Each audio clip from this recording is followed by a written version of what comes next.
تو یہ سارے غم، یہ تکلیفیں، یہ ساری کی ساری اللہ کی طرف سے آپ کے اوپر رحمت ہے، کیونکہ آپ ان آزمائشوں کی وجہ سے اللہ کے اور زیادہ قریب ہو رہے ہیں۔ اس لیے اولیاء اللہ جب کہتے تھے نا، ان کے اوپر کوئی غم، کوئی تکلیف آتی تھی تو وہ کہتے تھے کہ میرے غم مجھے خوشیوں سے زیادہ عزیز اس لیے ہیں کہ میرے غم مجھے اللہ سے ملا دیتے ہیں، اللہ سے ٹوٹے ہوئے رشتے کو جوڑ دیتے ہیں، میری اللہ سے صلح ہو جاتی ہے، میں اللہ کے ساتھ کٹے ہوئے رابطے کو یا نا وہ دوبارہ بحال کر لیتا ہوں۔ تو میرے غم ہی وہ چیزیں ہیں، میرے اوپر جو آزمائشیں، جو دکھ آتے ہیں، یہ وہی سارے اسباب، وہ راستے، وہ پل، وہ درمیان میں جو ہے نا یہ ہیلا بہانہ بنتے ہیں کہ میری جو ہے نا میرے خالق کے ساتھ میرا تعلق بحال ہو جاتا ہے۔ تو وہ ان کو اس اینگل سے دیکھتے تھے۔ ہم اس کو سمجھتے ہیں جب انسان آزمائش، مصیبت کو، پریشانی کو، غم کو ایک بوجھ سمجھتا ہے، الجھن لیتا ہے اور اکتاہٹ سے کام لیتا ہے اور زبان کو کھول دیتا ہے، بے صبری کا مظاہرہ کرتا ہے، گلے شکوے کرتا ہے اور بد کلامی پہ اتر آتا ہے، غصے پہ اتر آتا ہے، انتقام کے اوپر اتر آتا ہے اور بدلہ لینا کی کوشش کرتا ہے، تو پھر آپ یہ سمجھ لیں کہ جتنے بھی آزمائشیں، مصیبتیں، پریشانیاں آپ کے اوپر آ رہی ہیں اور آپ کی کیفیت اس طرح ہو رہی ہے، تو یہ سارے کے سارے آپ کی گناہوں کی سزا ہے، آپ کے بد اعمالی ہیں اور آپ کا انجام برا ہونے والا ہے۔ تو آپ اپنا پیرامیٹر کے ساتھ ٹیسٹ خود بھی کر سکتے ہیں۔ اگر حالات آنے کے اوپر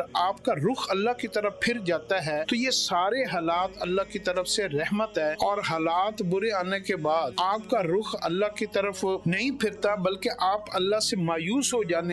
جاتے ہیں، بدگمان ہو جاتے ہیں، آپ جو ہے نا کفر کا، منافقت کا، شارٹ کٹ کا اور جو ہے نا برائی کا، گناہ کا، چوری کا، ڈکیتی کا راستہ ڈھونڈتے ہیں، تو پھر آپ یہ سمجھ لیں کہ آپ ایک آفت میں مبتلا ہیں اور آپ کو اس کے اوپر بھی توبہ کی ضرورت ہے اور آپ کا انجام برا ہونے والا ہے۔ تو کامیابی اور ناکامی کا ایک پیرامیٹر یہ بھی ہے۔ تو اس لیے جو ہے کہ اپنے اللہ کے ساتھ تعلق کو بحال رکھیں۔ جب آپ کا تعلق بحال ہوگا نا تو آپ یاد رکھ لیجیے کہ انسان کے اوپر آپ صلی اللہ علیہ وسلم کے حیات طیبہ کو اٹھا کر دیکھیں تو آپ صلی اللہ علیہ وسلم کی حدیث کا مفہوم ملتا ہے کہ جتنی آزمائشیں، مصیبتیں، غم میرے اوپر آیا نا، اتنے غم پورے 1,24,000 انبیاء علیہ الصلوۃ والسلام کے اوپر نہیں آئے جتنے غم میرے اوپر آئے ہیں۔ تو اللہ کے سب سے زیادہ محبوب بندے بھی آپ ہیں، تو اللہ نے آپ کے مقام، مرتبہ، عزت، آپ کے نام، آپ کا سب کو ہمیشہ بلند بھی کرنا تھا اور قائم بھی رکھنا تھا، تو آپ کو یہ ساری آزمائشوں سے گزرنا پڑا۔ تو جس کی جتنی ترقی ہونی ہوتی ہے نا، اس کے اوپر محنت بھی زیادہ کرنی پڑتی ہے، اس کو سٹیجز بھی اتنی کراس کرنی پڑتی ہیں، پار کرنی پڑتی ہیں۔ تو آپ ان آزمائشوں سے نہ گھبرایا کریں۔ ہاں، دو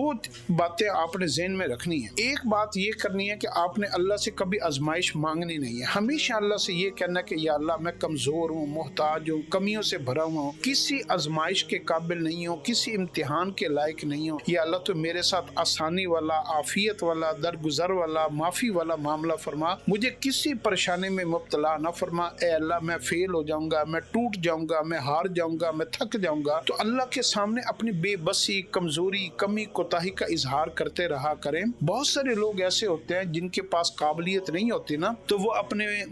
بڑوں کو ہمیشہ کہتے ہیں جی کہ میں جو ہے نا وہ کمزور ہوں، تو اس کو کیا کرتے ہیں، اس کے بڑے اس کو آسانی والا کام دے دیتے ہیں، اس کو مشکل کام نہیں دیتے، تو اس کو نکالتے بھی نہیں ہیں۔ تو جب آپ اللہ کے سامنے اپنی عاجزی اور بے بسی کے اظہار کریں گے تو اللہ آپ کے ساتھ آسانی والا معاملہ فرمائے گا۔ دوسرا آپ نے یہ کرنا کہ آپ نے اگر کوئی حالات آ بھی جائے نا، تو سب سے پہلے جو انسان کے اندر جو چیز پیدا ہوتی ہے نا، وہ مایوسی پیدا ہوتی ہے، اور اللہ نے مایوسی کو کفر کا ہے۔ اللہ کی ذات سے کبھی مایوس نہیں ہونا، اللہ کی ذات جو ہے نا مایوس ہونے والوں کو بالکل پسند نہیں فرماتے۔ اللہ کہتا ہے کہ میرے سے مایوس کبھی نہ ہونا، میرے سے مایوس تو صرف کافر ہوتا ہے اور میں تو اپنے بندے کے ساتھ ہمیشہ ہوتا ہوں۔ تو اللہ نے قرآن پاک کے اندر کم از کم کوئی 100 سے زیادہ ایسی آیتیں اتاری ہیں جس میں اللہ نے بندے کو حوصلہ دیا ہے، تسلی دی ہے، اس کی طاقت بنے ہیں۔ مثال کے طور پر ایک جگہ اللہ نے کہا الیس اللہ بکاف عبدا، اے میرے بندے مجھے یہ بتا کیا میں تیرے لیے کافی نہیں ہوں۔ کہیں پہ اللہ نے کہا لا تحزن ان اللہ معنا، اے میرے بندے تم غم نہ کرنا، تم مجھے ہمیشہ اپنے ساتھ پاؤ گے۔ کہیں پہ اللہ نے کسی انداز سے بات کی، کہیں پہ کسی ایک جگہ کہا ان معی ربی سیہدین، اے میرے بندے تم پریشان نہ ہونا، میں تمہارے لیے ضرور کوئی نہ کوئی نکلنے کا، نجات کا، غم سے نکلنے کا راستہ نکال لوں گا۔ جیسے میں نے موسیٰ علیہ السلام کے لیے جو ہے نا دریا کے اندر سے راستہ راستے نکال دیے تو میں تمہارے لیے بھی میں خدا تو وہی ہے، خدا کی طاقتیں بھی وہی ہیں۔ تو اللہ رب العزت جو ہے نا اس سے کبھی مایوس نہیں ہونا۔ اللہ نے قرآن پاک کے اندر بے شمار آیات اتاری ہیں، آپ کبھی قرآن پاک کے اندر سے نا گوگل کر کے نا ان آیات کو علیحدہ کر کے نکال کر رکھیں، 100 کے قریب آیات ہیں۔ جب آپ ان آیات کو پڑھیں گے نا تو آپ کے آنکھوں میں آنسو آ جائیں گے، آپ کا دل ہلکا ہو جائے گا،